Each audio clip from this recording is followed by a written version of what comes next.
kumain ng mga matatabang pagkain.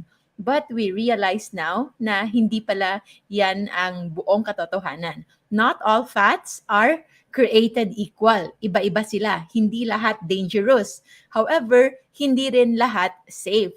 When it comes to low-carb nutrition, usually alam natin na yung taba ay somewhat hindi natin kinakatakutan as long as whenever we eat them, we consume them na walang masyadong carbohydrates, especially walang simple sugars. Among many carbohydrates, we are avoiding the deadly pair, the deadly duo, yung maraming carbohydrates in the form of simple sugars like glucose and fructose, and also starch. So, starch would be the complex carbohydrates.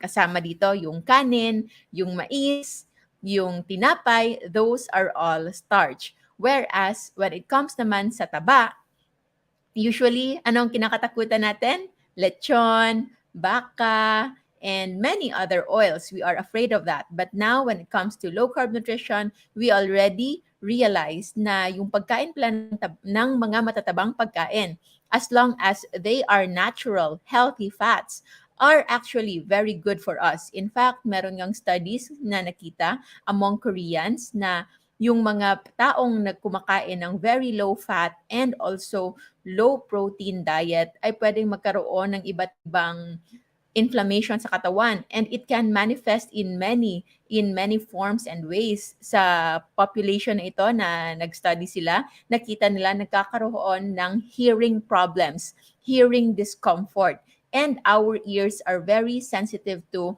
fluctuations when it comes to level of inflammation sa ating katawan. So it is also no wonder kung bakit marami sa mga taong umiiwas sa taba pero nagkakaroon pa rin ng sakit, because fats is not the real cause of heart attacks, strokes.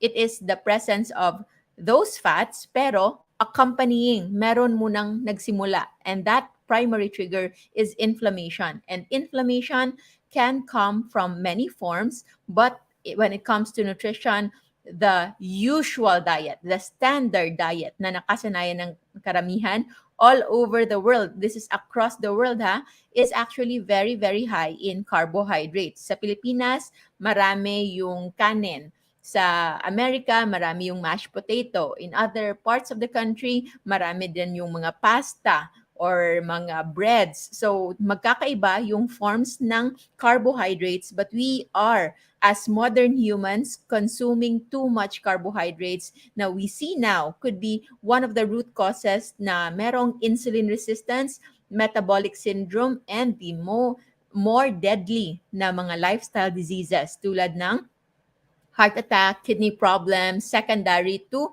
diabetes, hypertension, and many more. So moving on to our danger, caution, and safe list when it comes to fats. Ano yung gusto niyong unahin natin? Danger, caution, or safe list? Yes, I know, nalilito na kayo. So this is how we break it down.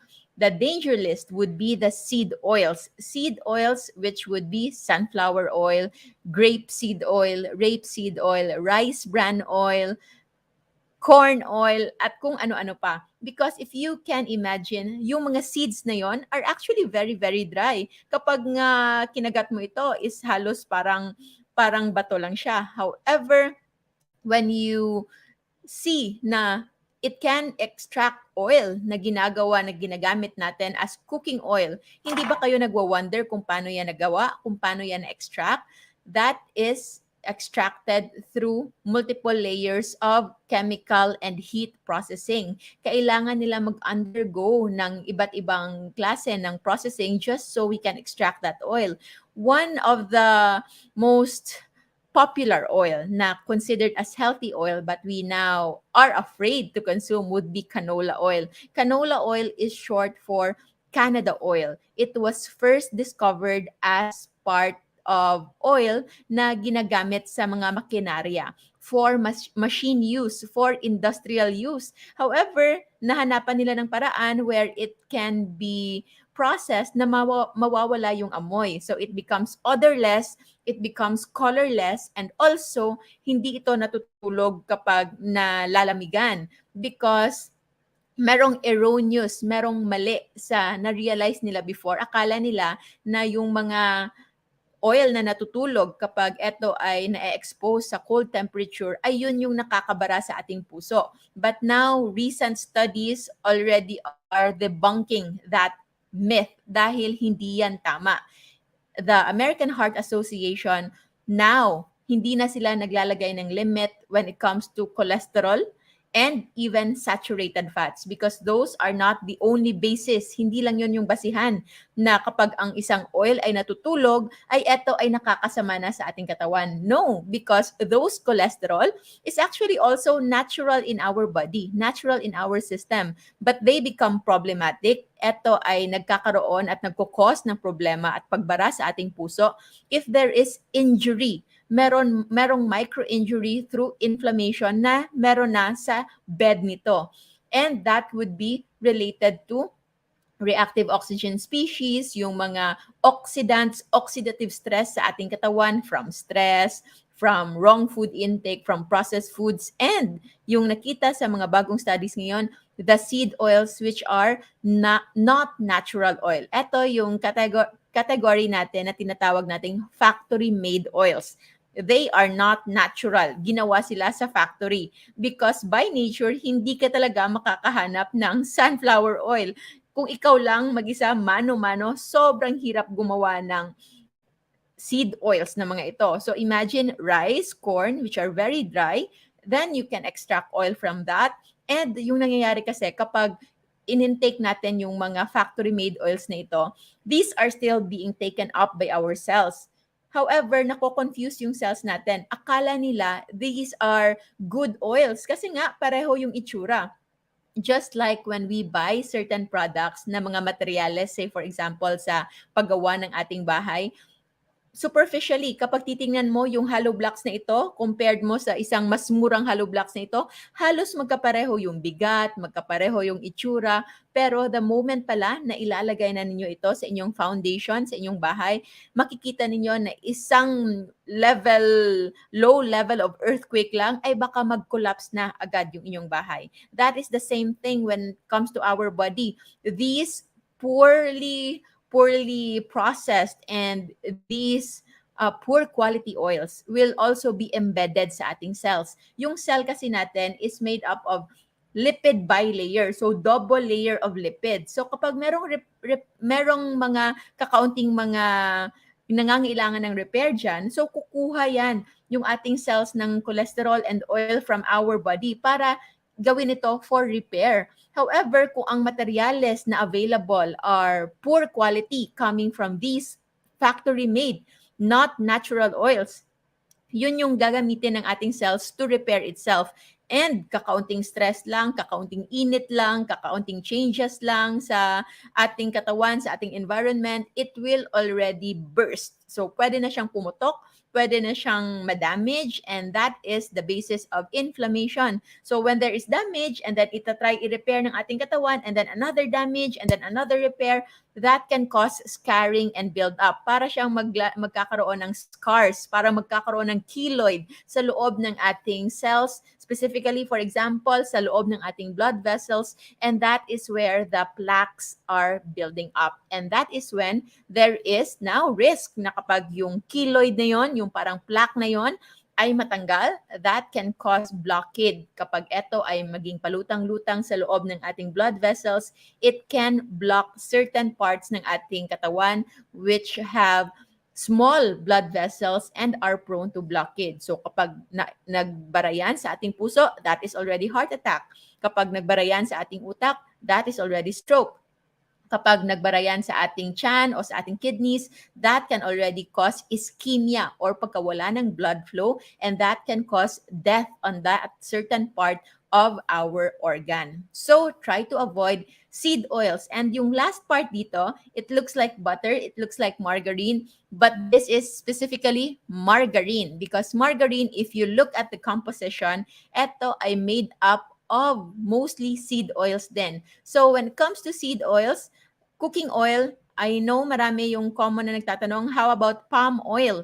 Because palm actually somewhat pareho sila ng coconut ng profile. However, if the palm oil is made from seed oil, from the seed of the palm, then it is still danger list. However, if it's made from the pulp of the palm, so yung parang sa prutas niya mismo, then it can be okay. However, if you don't know how to check for the difference between seed palm oil and the pulp palm oil, then maybe better to avoid it. Personally ako, hindi ko na siya tinitingnan, but I just try to avoid palm oil na lang din, just so I'll be in the more safer side. So that is the danger list when it comes to the seed oil sa mga matataba.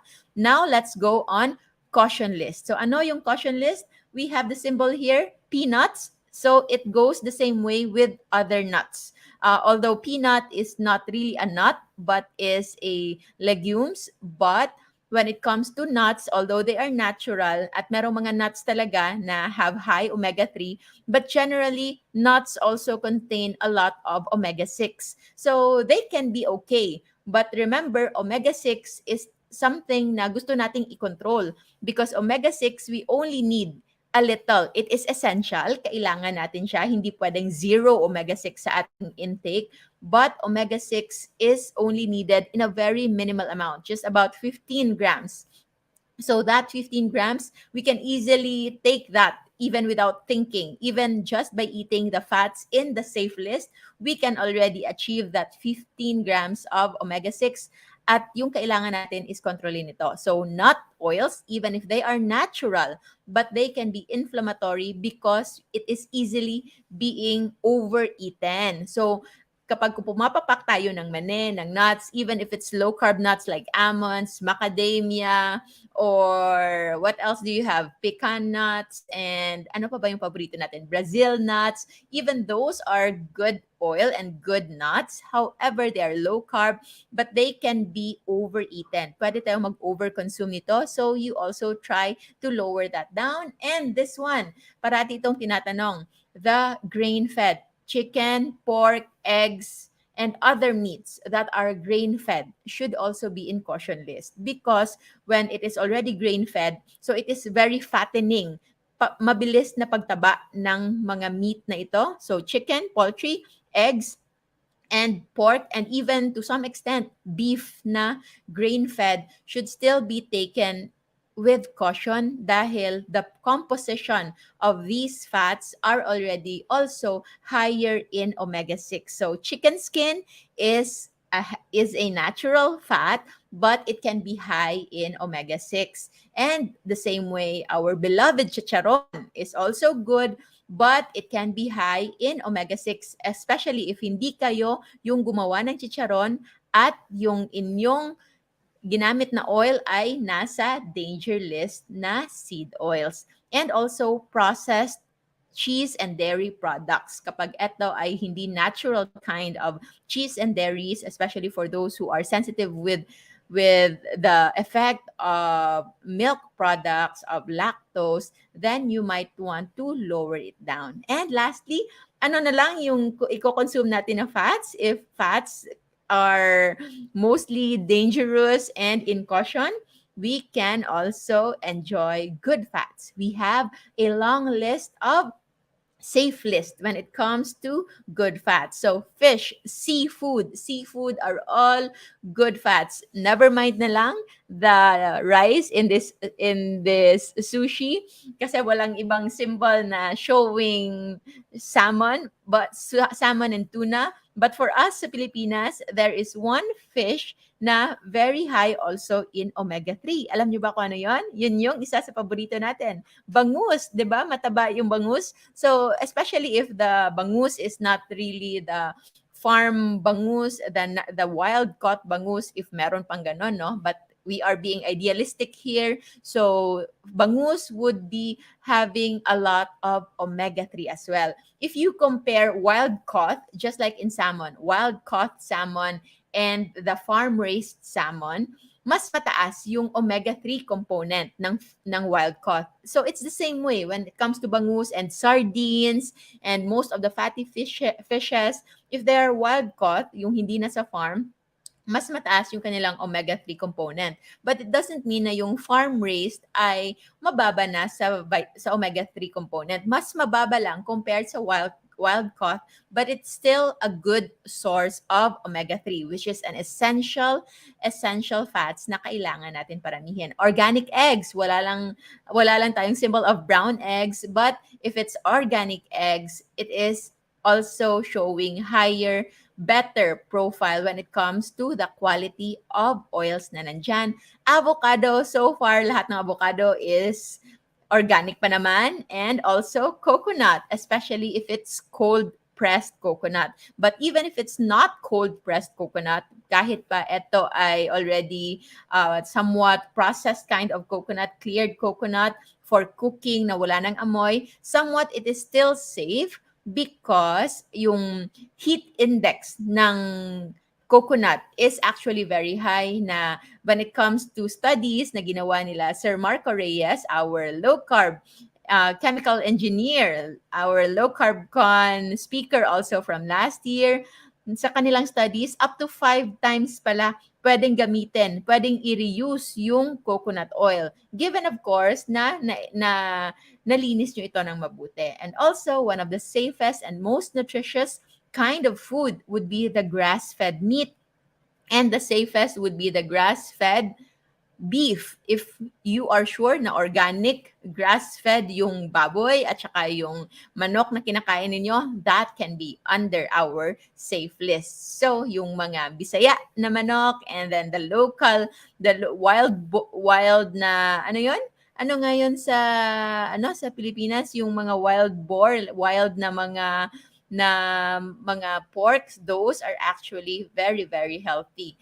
They have higher amounts of omega-3 components as compared to omega-6 as compared ito sa mga grain-fed. So, grain-fed meaning usually sa commercially raised na mga pig farms, pig pens, and others na gumagawa nito on commercial level. So, that's why it is actually good to tangkilikin ang sariling atin and especially the local small farmers. Kung kayo ay provider ng meat, maybe you can venture on grass-fed meat as well. It might take a long time bago sila lumaki. It might take a long time for them to reach their desired weight for commercial selling. Pwedeng mas mahal ito and maybe mas mahihirapan kayong magbenta nito. But there are actually a lot of people also in our low-carb community who are looking for a safe and better choices and options when it comes to the meat that we are eating. If you know someone na nagbebenta or in this business, maybe you can help our low-carb community by telling them that to provide, at least mag-provide sila ng grass-fed or grass-fed options, the organic kind of meat, para naman mas makakabuti ito para sa ating katawan, especially for those people who already have illness. Yung may mga cancer, meron ng mga diabetes, hypertension, and many other lifestyle diseases na nag-a-avoid na ng mga meats but still seeing deterioration. Hindi pa rin gumaganda yung kanilang pakiramdam because maybe they are avoiding meat. Maybe they are avoiding the ones in the caution list, but maybe they are not avoiding the ones in our danger list. So in here would be parang margarine naman, but this is grass-fed butter, grass-fed ghee. So clarified butter could be safe.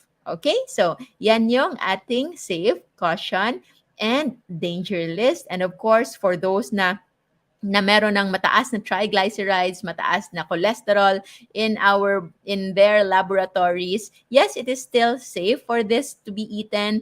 Pero of course, huwag lang din sobra-sobra. If you already have umaapaw na mga fats sa inyong katawan, then it only means one thing. It's good news. You are now capable of fasting. Meron kayong allowance to fast a little longer when it comes to purposes of healing. So, yan yung topic natin today. Different kinds of taba, fats, oils. And alin dito ang mga nasa safe list, caution list, and danger list natin. This is your Diet Doctora, Dr. Josephine Grace Chua Rojo. And always remember to stay low carb so that we all stay safe. And if you can keep on following our YouTube videos, and also you can share this in your Facebook pages and accounts so we can share this lifestyle to as many people as possible.